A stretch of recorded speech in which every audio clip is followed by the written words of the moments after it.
experienced some trauma when I was 9 years old.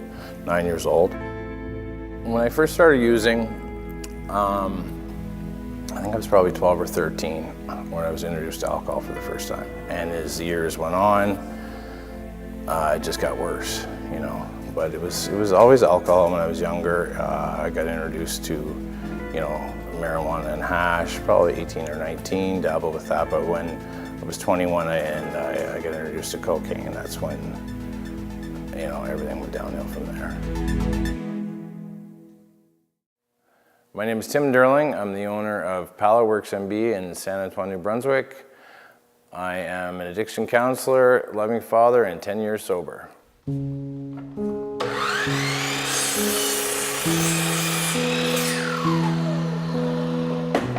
This is our 10th year in business. We make outdoor play structures. 99% of my business outdoor play structures for learning centers all over the Maritimes. The goal was just for me to do something to make different lifestyles, better life choices, and I found this, and then it worked into something where it's at now. So yeah, when I think about it now, yeah, it's cool. It's what was created as my safety blanket, you know. It's a safe place for me, and I'm doing what I like to do.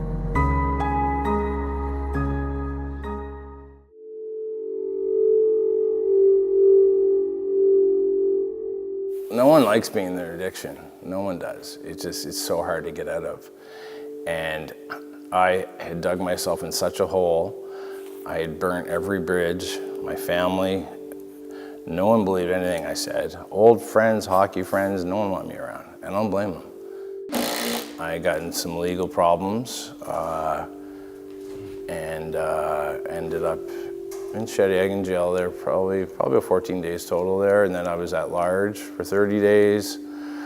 It was a nightmare. It was just not me at all, and but I didn't stay clean right off the bat.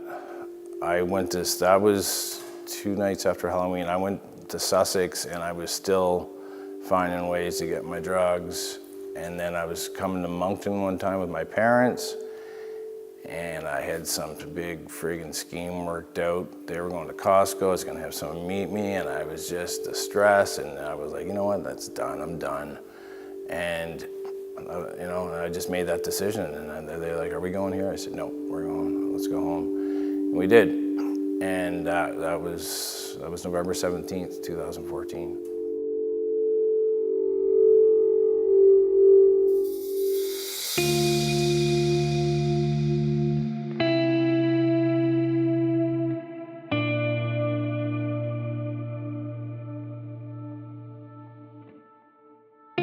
They were looking for something in that area for the kids that had addiction problems for their age group, because CAA was all older people, and you get a bunch of young kids coming in. They're probably not going to go in. They'll be intimidated, whatever. They're there amongst their peers. You know what I mean? They're there. Some of them. Sometimes, you know, we just talk about life in general.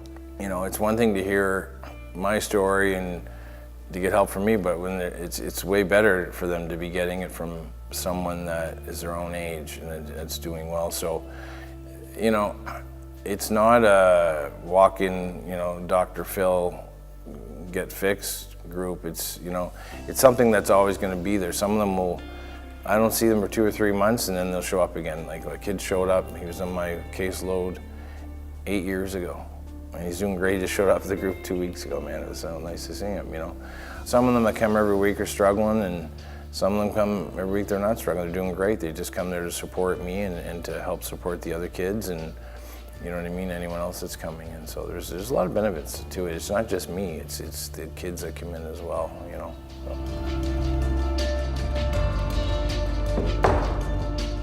As much as I'm moving forward, I'm not gonna, those behaviors I showed in the past are not gonna happen again, because I don't forget about them, you know.